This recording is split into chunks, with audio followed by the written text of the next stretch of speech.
I never planned to inherit a battlefield, but that's exactly what my grandfather left me. 1,000 acres of rolling Texas land, passed down quietly after his death, carrying more history than money.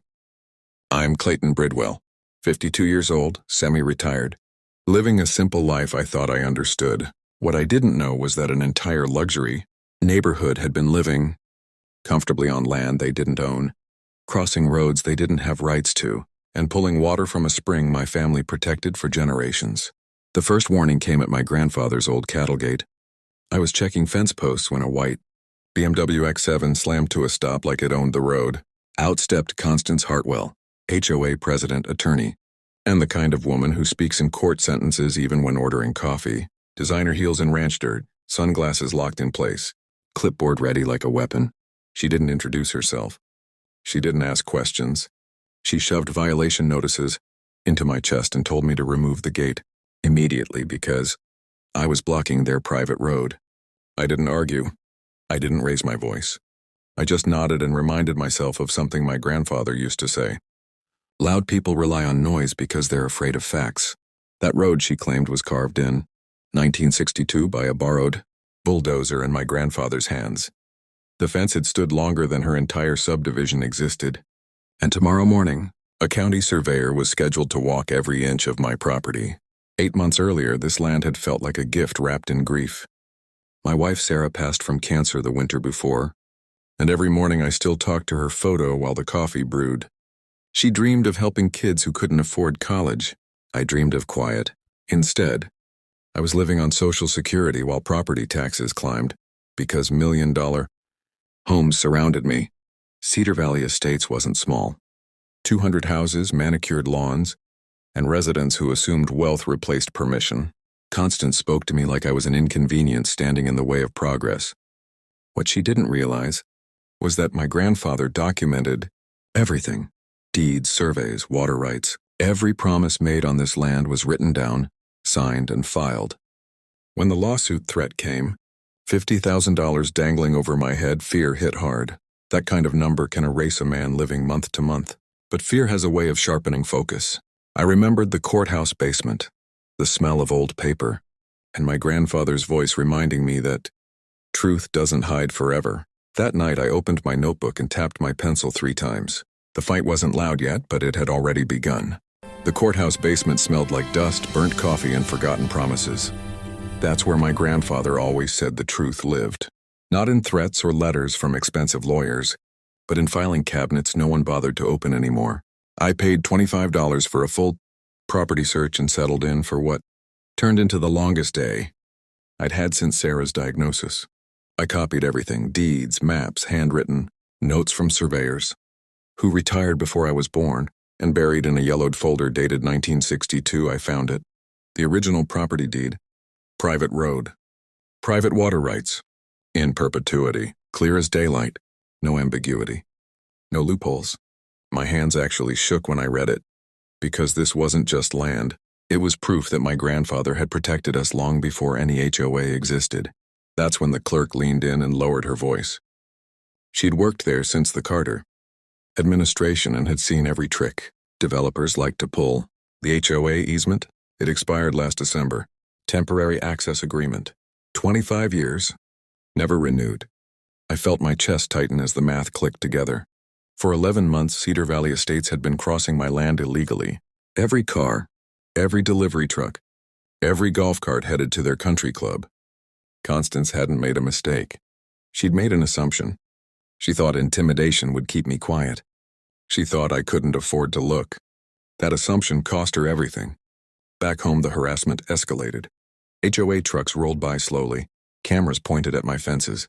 Constance parked her BMW just outside my gate, scribbling notes like she was documenting a crime scene. So I installed security cameras, 6 of them, every angle covered. My grandfather taught me that when someone starts watching you, it's because they're afraid of what you'll find. Then came the ambush.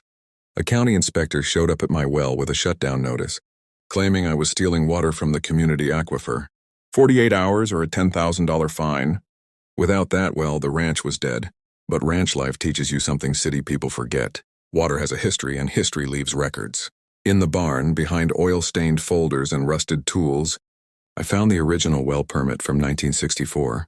Geological surveys, flow measurements, photos of the spring before a single subdivision existed, and tucked behind it a business card. The retired county engineer who approved it all. When he told me the truth, my knees almost gave out. The HOA wasn't losing water because of me. They were dependent on my spring.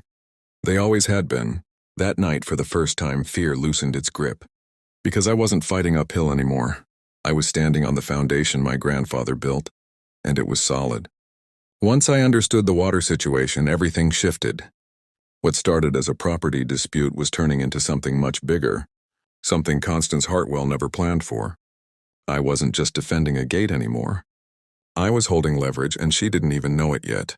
I met Jim Richardson the next morning at the spring, 82 years old, sharp as a tack, and proud of the work he'd done decades earlier. He measured flow rates, checked the old equipment, and documented everything like it was 1964 all over again. His conclusion was simple and devastating. My grandfather's spring was the source. The HOA's wells were downstream, feeding off the same underground system. Without my land, Cedar Valley Estates didn't have water security at all. The county inspector didn't argue. In fact, he looked uncomfortable. Turns out the HOA never filed proper water rights claims when they built those luxury homes. They just assumed money and lawyers would smooth it over later. While Constance was busy sending threatening letters, I was building a case. I visited the public library, learning everything I could about easements, water law, and property boundaries. Maria Santos, the legal aid attorney helping me, couldn't hide her excitement. Every document I brought made her sit up straighter. This wasn't a weak defense anymore. This was an offensive position. Then came the discovery that changed the tone completely. I went back to the courthouse to find the HOA's original easement filing. The clerk searched, and then frowned. What she found didn't make sense. An easement dated 2017, signed by my grandfather. Except my grandfather died in 2015. I stared at that signature until anger replaced shock.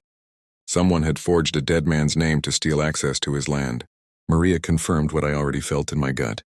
This wasn't a civil dispute anymore. This was felony fraud. The more we compared signatures, the worse it looked. Wrong pen, wrong pressure, wrong era. Medical records proved my grandfather couldn't physically write by the time that document was supposedly signed. The easement was fake, and everything built on it was legally worthless. The trail led straight to the developer and right back to Constance. She wasn't just the HOA president. She'd been the developer's attorney. She knew exactly what she was doing when she threatened me. Fear was her tool because truth wasn't on her side. That's when I stopped reacting and started planning. I installed remote water shutoff valves on my property where the HOA lines crossed the spring. Perfectly legal. Perfectly documented. I tested them again and again until I knew I could control everything with one tap on my phone. At the same time, Maria filed a quiet title action to force every claim into the open. And a local investigative reporter reached out after hearing about forged documents tied to rural developments. Suddenly, this wasn't just my fight. The HOA meeting was scheduled for 7 o'clock sharp, and for once, Constance Hartwell looked pleased. She stood at the front of the community center like a woman delivering a victory speech, not someone standing on a legal landmine. Her suit was expensive, tailored to project authority, and her smile told the room she believed this was already over. I sat in the back row, quiet and visible, exactly where people like her assumed I belonged. In my lap rested my grandfather's surveyor briefcase, scuffed leather and rusted clasps, holding documents she had spent years pretending didn't exist. My phone buzzed once in my pocket. The water control app was ready. Constance clicked through her presentation, framing me as a troublemaker threatening property values and community, pieced charts, numbers carefully, chosen words designed to scare homeowners into obedience. Heads nodded. Murmurs spread. Fear works best when people don't know the truth. She reached her conclusion right on schedule. A formal demand that I drop my claims and submit to HOA authority immediately. That's when I acted. At 7:30 p.m. exactly, I tapped my screen. The building reacted before the people did. A low groan echoed through the pipes as water pressure collapsed. Faucets sputtered. Toilets stopped refilling. Confusion rippled across the room. "What's happening to our water?" someone shouted. Constance's face drained of color. She pointed toward me like a magician caught mid-trick. "This is sabotage. Call the police." A deputy stepped forward calmly. He was already there. He always had been. I stood and walked to the front, the room parting as if I carried something dangerous. In a way, I did. I opened the briefcase and handed the deputy certified documents, survey maps and signature comparisons. "It's not sabotage," I said evenly. "It's ownership." The projector screen changed. Side-by-side images filled the wall. My grandfather's real signature.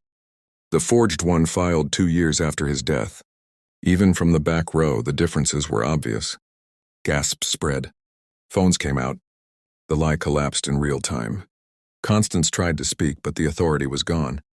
Her words fell flat under the weight of evidence. The deputy announced an investigation. Federal agents stepped forward. Cameras rolled. Everything Constance built on intimidation shattered under daylight. I restored the water after one condition was met. Honest negotiation. Legal recognition, respect.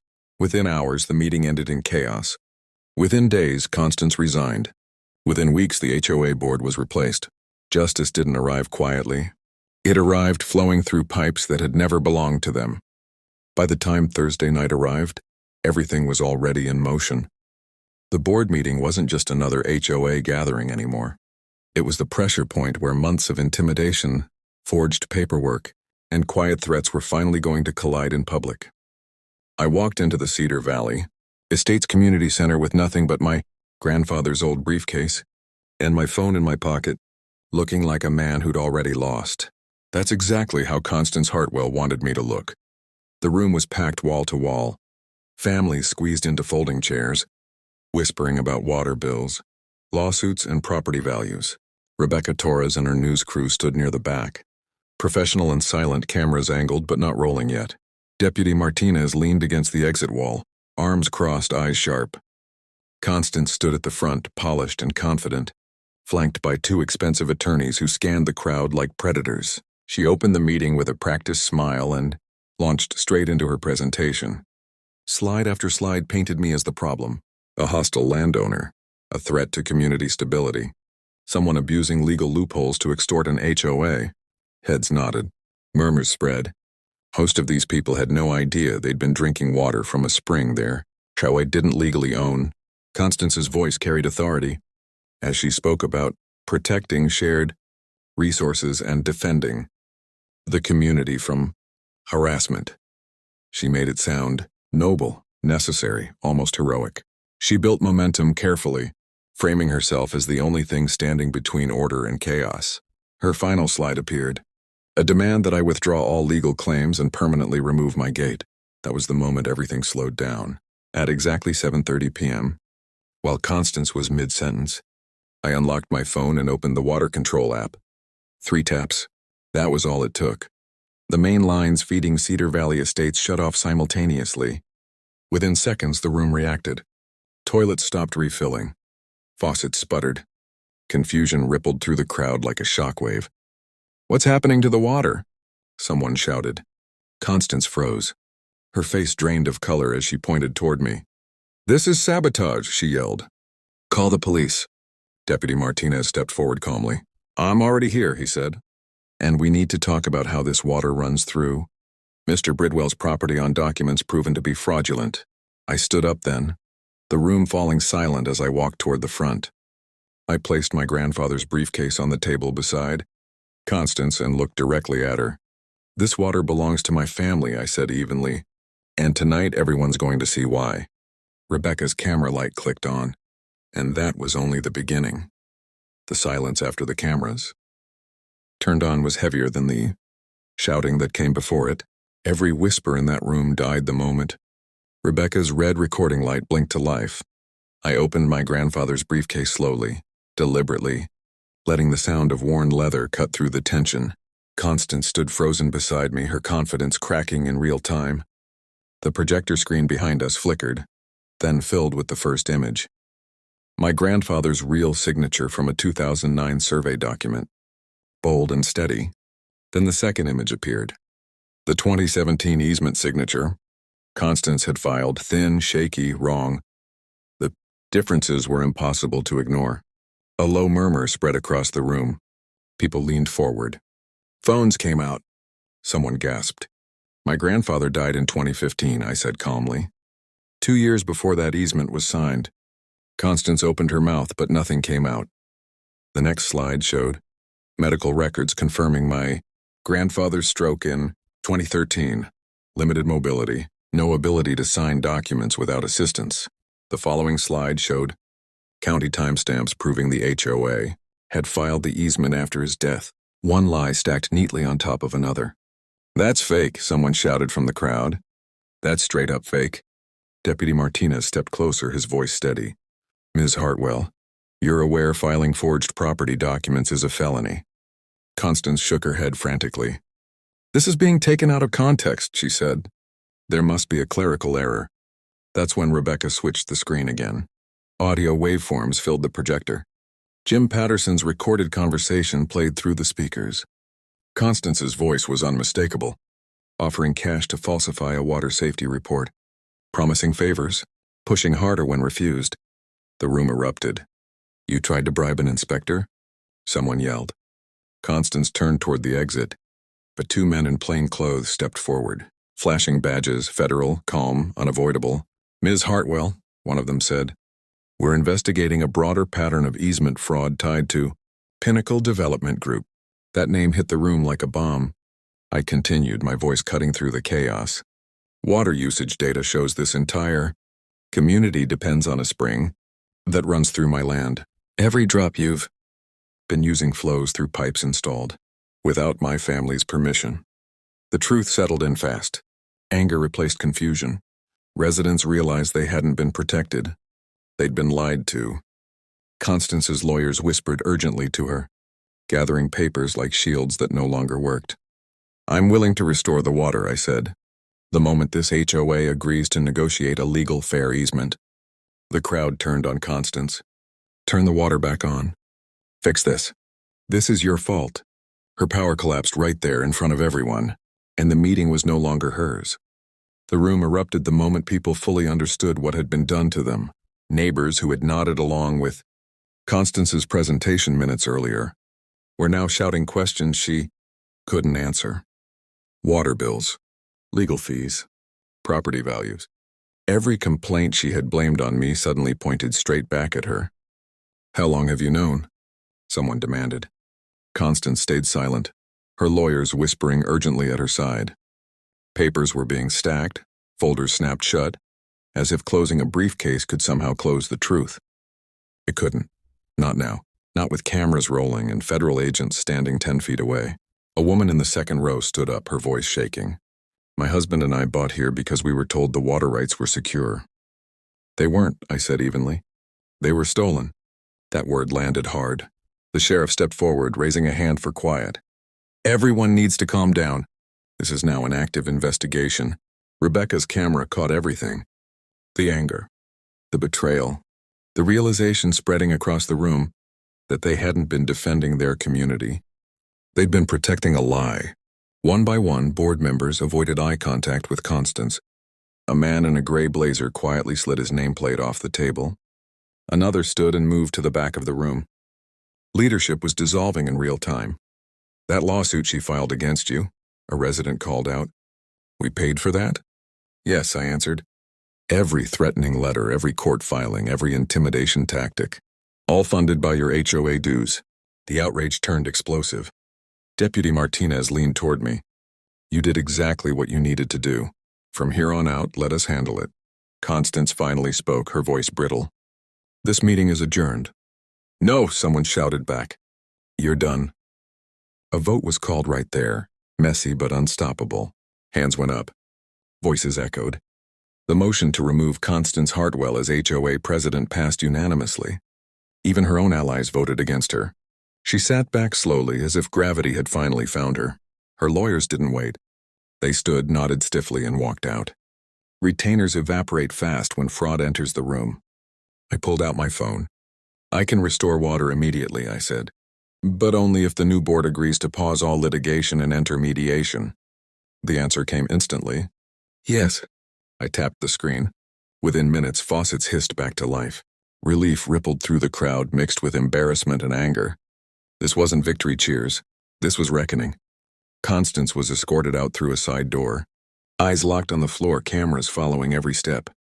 The woman who had tried to bury me under legal threats left without a single word of defense. As the room slowly emptied, a man approached me quietly. "I'm sorry," he said. "We didn't know." "I know," I replied. That was the whole point. The fallout didn't take days or weeks.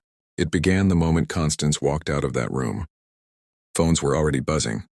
Group chats lit up. People were finally asking questions they'd never been allowed to ask before. Why were the water bills so high? Why did every disagreement end in legal threats? Why did no one ever see the actual easement paperwork? By morning, the answers were everywhere. Rebecca Torres' report aired at 6 a.m., then again at noon. By dinner, it was unavoidable. Side by side, images of my grandfather's real signature and the forged one filled television screens across the county. The timeline was laid out clean and simple. My grandfather died in 2015. The easement appeared in 2017. No speculation, just facts. The phone started ringing. HOA residents, county officials, even people from neighboring developments dealing with the same pressure tactics. The pattern was suddenly obvious once someone bothered to look. By midday, the new interim board requested an emergency mediation session. No lawyers, no posturing, just problem solving. For the first time since this nightmare began, the conversation wasn't about control. It was about reality. Maria Santos joined by speakerphone, calm, precise, unshakable. "The forged easement is void," she said. "Everything built on it collapses." The board members listened carefully now. The financial exposure alone was enough to terrify them. Years of unauthorized access, water usage, legal intimidation, potential class action claims. Insurance wouldn't touch it. Fraud kills coverage instantly. By late afternoon, the first settlement framework was drafted. Back payments, ongoing access fees, limits on water extraction, oversight provisions that stripped the HOA president of unilateral power. No more secret lawsuits, no more intimidation budgets, no more weaponized legal threats. That evening, I drove past the community center again.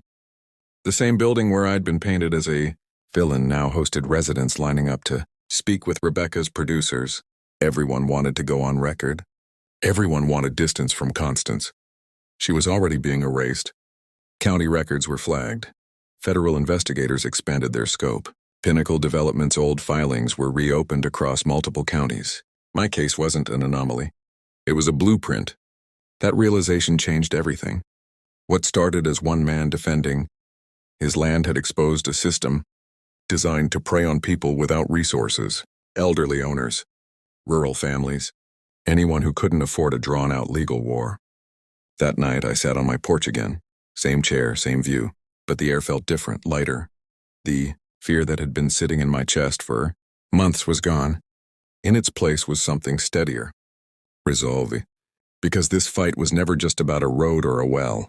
It was about making sure no one else got buried by paperwork they didn't sign. And tomorrow, the consequences would begin. The courthouse had never felt intimidating to me before, but that morning it felt different. Not hostile, not overwhelming, just heavy with consequence. Every step up those concrete stairs felt like crossing from survival into accountability. Inside, the mood was tense but controlled.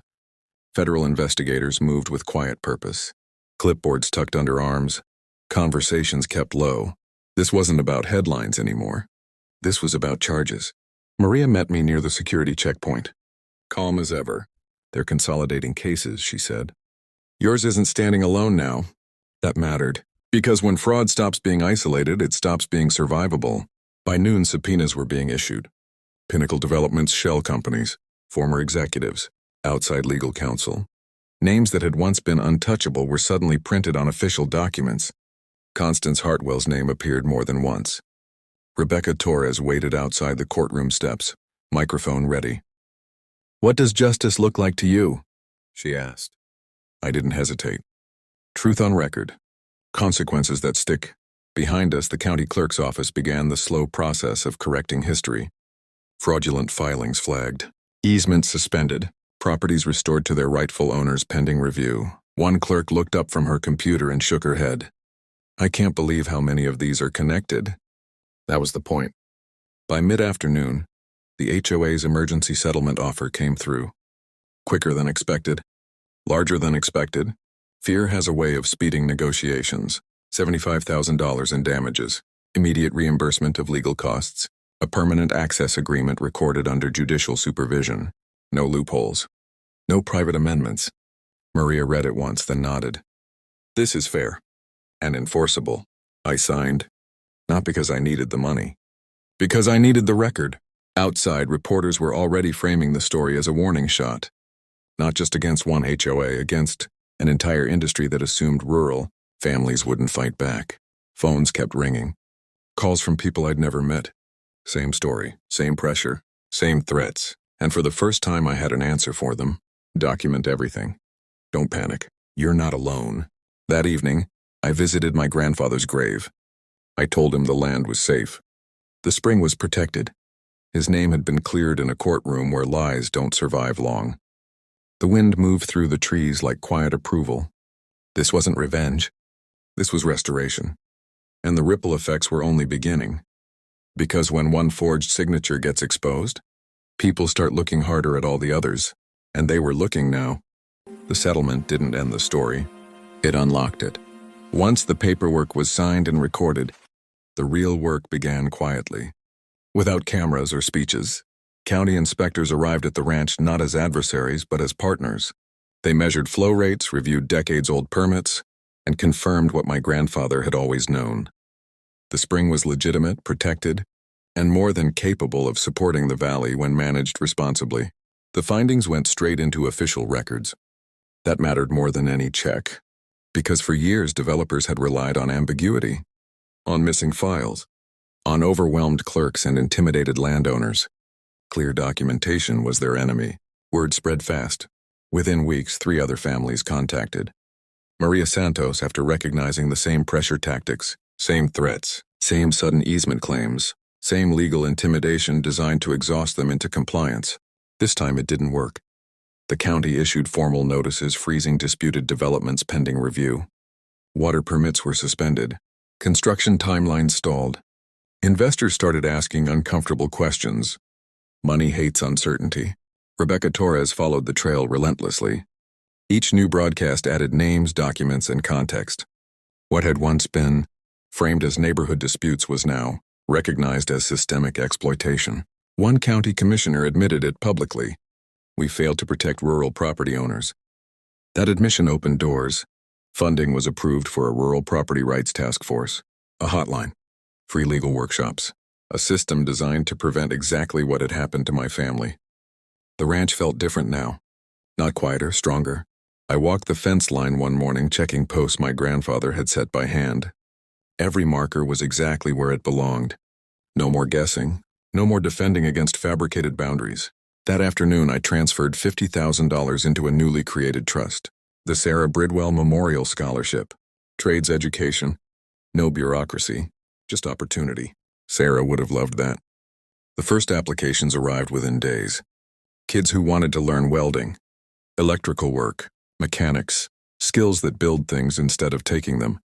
That night I sat on the porch again, water glass cold in my hand.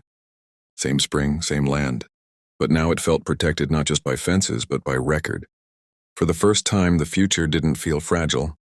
It felt organized. Because when systems get exposed, they don't disappear quietly. They either adapt or collapse. And this one was collapsing fast. Federal investigators expanded their inquiry into financial crimes, bank records, shell companies, legal billing trails. The case had moved beyond property rights into racketeering territory. People who once hid behind paperwork were now hiding behind attorneys. It wouldn't help. Justice moves slowly, but it remembers everything. By the time the subpoenas went out, no one was pretending anymore. Absolutely, we must Federal continue to work together to investigators weren't achieve the just changes asking we seek. questions. They were reconstructing an entire system built on intimidation, forged paperwork, and calculated silence. Every easement filing, every rushed approval, every legal threat letter was being examined line by line. And the pattern was undeniable. Developers targeted rural landowners who lived quietly, elderly couples, widows, families without legal representation. They counted on fear doing the work faster than courts ever could. But fear doesn't survive daylight. Families began coming forward. Not all at once. One at a time. Each with a familiar story. A sudden demand. A threat of legal ruin. A document they'd never signed. At the courthouse, I watched them arrive clutching manila folders like life preservers. Some had been fighting alone for years. Others had already lost land they'd never gotten back. The quiet anger in that hallway said more than any press conference ever could. Rebecca Torres captured it all. Not with sensationalism, but with respect. Faces, voices, proof. Each interview added weight. Each story reinforced the same truth. This wasn't accidental. This was organized. County officials started cooperating openly. Records were digitized. Historical filings cross-referenced. Clerks admitted they'd been pressured to move things along years earlier. That mattered. Because accountability doesn't start with villains. It starts with systems that allowed them to operate. The task force expanded. Attorneys volunteered time. Surveyors offered free boundary verifications. What began as damage control turned into reform. I testified once, just once. I didn't raise my voice. I didn't dramatize anything. I laid out the facts. The forged signature, the expired easement, the water rights, the intimidation, and I ended with one sentence. They thought we wouldn't check. The room went silent. That sentence echoed through hearings, news segments, and legal briefs. It became a summary of the entire scandal. They thought no one would look. But people were looking now. Constance Hartwell's name surfaced repeatedly, not just as an HOA president, but as a legal facilitator, a connector, someone who knew exactly how to exploit gaps in the system. Her resignation hadn't ended anything. It had started investigations.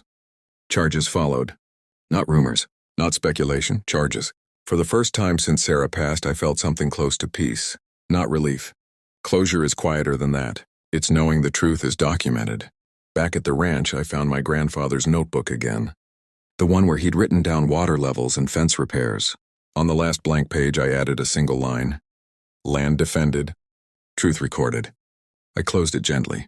Because some fights aren't about winning. They're about making sure no one has to fight them again.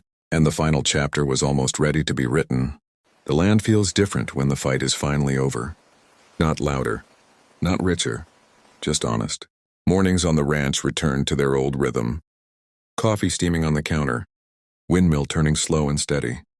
The spring flowing like it always had. Unconcerned with lawyers, lawsuits, or power plays. That's the thing about land. It remembers who respected it. The new HOA board did something Constance never could. They listened. Not to threats, not to fear, to facts. They accepted the legal boundaries, the water limits, and the truth that their community existed because this land had been protected, long before their houses were built. The agreement was simple. Fair access, fair compensation, clear records, no intimidation, no shortcuts, and it worked. 6 months later, I stood in the community center again. Same building, different energy. This time, there were no lawyers flanking anyone, no threats hiding behind legal language. There were students. 3 of them, rural kids with calloused hands and quiet ambition. The first recipients of the scholarship Sarah dreamed about. Electricians, welders, mechanics, trades that build things instead of stealing them. When I said her name out loud, my voice didn't shake. That surprised me. Grief doesn't disappear. It changes shape. It becomes purpose if you let it. After the ceremony, people approached me one by one. Some thanked me. Others didn't know what to say. A few just nodded.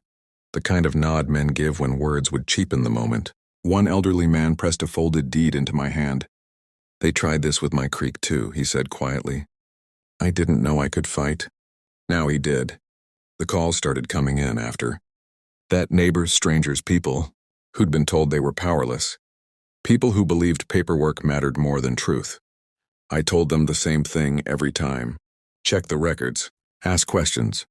Document everything. Bullies thrive in the dark. They disappear in daylight. Sometimes I sit on the porch at sunset and talk to Sarah like she's still inside. Moving around the kitchen, I tell her the ranch is safe. That kids are going to school because she believed bigger than our bank account ever allowed. And sometimes when the wind shifts just right, I swear the place answers back. The road is marked now. The water flows legally. The fences stand where they always have. and the ground beneath my boots belongs exactly where it always did. If an HOA ever tries to claim what your family built, remember this. Power isn't money, power is proof.